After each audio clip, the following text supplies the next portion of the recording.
Bravo à l'Afrique qui s'éveille, qui se réveille. Bravo aux Africains qui sont en train d'animer le continent. Mais sachez que sur le plan purement géopolitique, il y a beaucoup de choses qui se passent. Mais nous disons bravo. Et vous savez, notre lecture géopolitique de sa compétition qui est en train de se dérouler en Côte d'Ivoire nous a orienté vers les pays qui ne participent pas régulièrement à la Coupe d'Afrique des Nations. C'est ça aussi. Dans cette compétition, nous pouvons faire une lecture géopolitique, c'est-à-dire en vous présentant des pays qu'on ne connaît pas souvent. Oui. Et nous nous sommes penchés et nous nous focalisons sur les pays lusophones. Et il y a un match, nous disons bravo à un pays, le seul pays hispanophone, qui est la Guinée équatoriale. Nous leur disons bravo. Après avoir fait nul contre le Nigeria, ils viennent maintenant de laminer la Guinée-Bissau. Donc, la Guinée équatoriale qui est espagnole s'opposait à la Guinée-Bissau qui est portugaise. Une Guinée lusophone. Donc, nous leur disons bravo. Donc, nous allons parler donc de la Coupe d'Afrique des Nations qui a vu sa deuxième journée dans la plupart des pays. Et surtout, ce qu'il faut retenir, c'est que on a commencé à pleurer dès la première journée pour les Camerounais et on pleure maintenant pour la deuxième journée avec les Ivoiriens. Tout le monde est perdu. Tous les gens sont silencieux. Qu'est-ce va donner le troisième match? Mais nous allons voir cela tout de suite. Donc, si c'est la première fois que vous découvrez, sachez que cette chaîne, nous parlons de renaissance africaine. Nous parlons de l'Afrique qui se réveille et qui s'éveille. Et nous parlons de tout ce qui est positif sur les hommes politiques africains.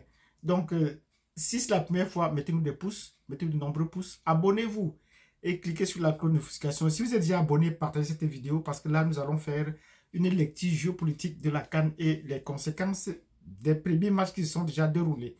Sur ce, nous entrons dans le vif du sujet. Donc, si vous avez mis de pouces, de nombreux pouces, et que vous êtes abonné, là, nous allons entrer dans le vif du sujet. Donc, la deuxième journée de cette CAN, comme je le disais tantôt, a vu la défaite du pays organisateur face au Nigeria. Mais ce n'était pas encore crucial.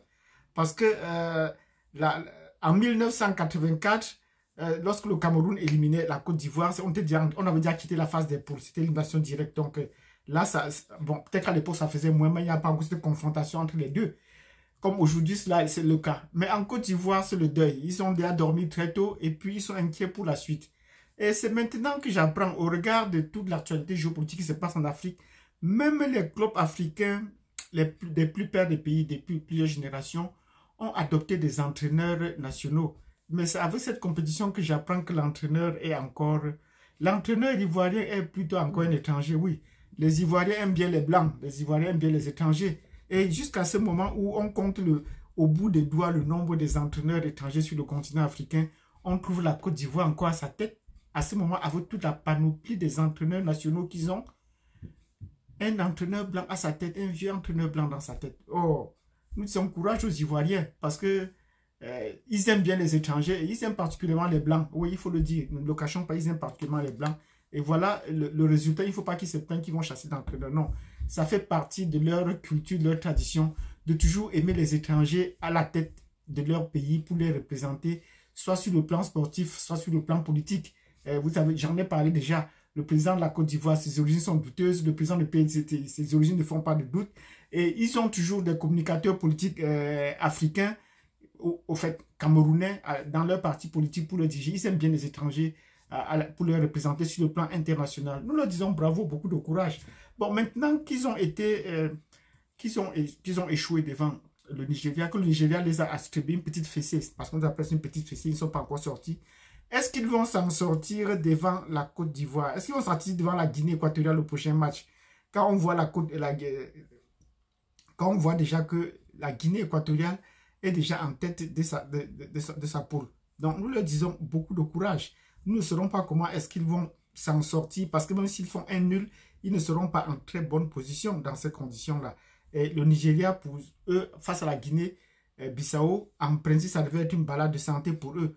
Mais comme l'équipe de Guinée-Bissau a déjà encaissé 2 buts, a déjà encaissé 2 victoires, 2 défaites, peut-être qu'ils pourront ressurgir face à la Guinée. Donc, mais les Nigérians savent déjà préparer ce genre de match. Surtout qu'on a encore premier tour. C'est souvent dans les quarts de finale qu'ils semblent souvent. Mais là, à ce niveau, nous savons que les Nigérians sont prêts. Nous leur disons bravo.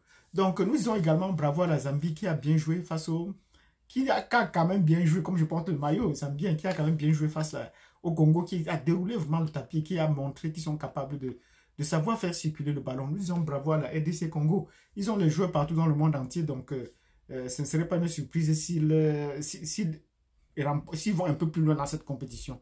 Donc, tant du côté de la Côte d'Ivoire qu'on est en train de pleurer, et les influenceurs qui disent qu'ils ont été mis de côté sont en train de pleurer, le peuple de Côte d'Ivoire est devenu humble. Ils savent qu'ils peuvent sortir au premier tour, mais ce n'est pas encore le cas. Les jeux ne sont pas encore joués. Il faut qu'on anime encore la compétition. Ils ne sortiront pas du premier tour parce que, bon, le troisième peut toujours... ils peuvent toujours faire partie du meilleur troisième pour passer au second tour. Donc, nous leur disons beaucoup de courage. L'humilité précède la gloire. Oui, ils soient humbles. Le Cameroun va entrer en scène tout à l'heure ou demain, selon où vous m'écoutez. Et on va voir ce que le Cameroun va faire face au Sénégal. Là, nous souhaiterons vraiment que le Cameroun nous montre de quoi ils sont capables. Donc, leur infliger une défaite de 2-0 serait peut-être une très bonne chose pour le Cameroun parce que là, le Cameroun, c'est titiller les champions. On a eu à confronter le Sénégal dans la situation où quand Claude Roy était là pour leur montrer que même comme Claude Roy a changé, ce n'est pas les entraîneurs qui jouent, mais c'est l'équipe, c'est l'esprit Lion qui prévoit en ce moment-là. Est-ce que les Camerounais seront capables de rééditer l'exploit, de pouvoir battre le Sénégal? Nous verrons demain ce qu'il y a de dire. Ce sera difficile de prédire pour le moment parce que des deux côtés, ils ont des entraîneurs nationaux et il ne sera pas facile de pouvoir les fléchir de l'extérieur. Chacun joue son va-tout et le Sénégal est sur une bonne lancée et on a trouvé, même les joueurs du Sénégal sont assez posés, assez humbles et ils savent comment est-ce qu'ils jouent. Quand on voit la star de l'équipe, Sadio Mané faire de la passe dans la surface de réparation à un autre joueur plus jeune que lui pour marquer le but, nous disons bravo, vraiment le professionnalisme a atteint un niveau le plus haut. Parce qu'on aurait dû lui donner la passe pour qu'il marque, puisqu'il a la star. Mais non, celui il a pris la responsabilité de dire qu'il ne peut pas tirer. Il trouve quelqu'un qui est bien positionné, fait la passe. Bon, du côté du Cameroun, on manque de cadres. Ça, il ne faut pas qu'on se le tarde là-dessus. On manque de cadres parce que les cadres de l'équipe ont été écartés. On veut une équipe plus jeune qui se rajeunit. Mais je rappelle à tous ceux qui font une analyse disant que c'est comme on a commencé comme au Gabon, que ce n'est pas l'équipe du Gabon. Au Gabon, on avait une équipe un peu plus mixée. Oui, il faut qu'on se le dise. On avait une équipe plus mixée. On avait le choix d'entraîneur. Il y avait certains noms qui figuraient. Regardez les patronymes des joueurs qui ont remporté la CAN au Gabon. On ne retrouve plus ces patronymes, ont carrément disparu à moins de 5 ans. Voilà, regardez ce genre de patronymes. C'est important du côté du Cameroun parce que c'est une question qui va et qui revient. Tant qu'ils remportent, il n'y a pas de problème. Mais tant qu'ils échouent là, c'est où il y a des problèmes. C'est où il y a des problèmes. Mais comment est-ce qu'on va tout le temps continuer sur cette lancée-là? Nous espérons voir la suite. Donc, du côté du Cameroun comme du côté de la Guinée équatoriale, ça pleure, on pleure. Ben, on va voir ce que ça va donner les jours à venir.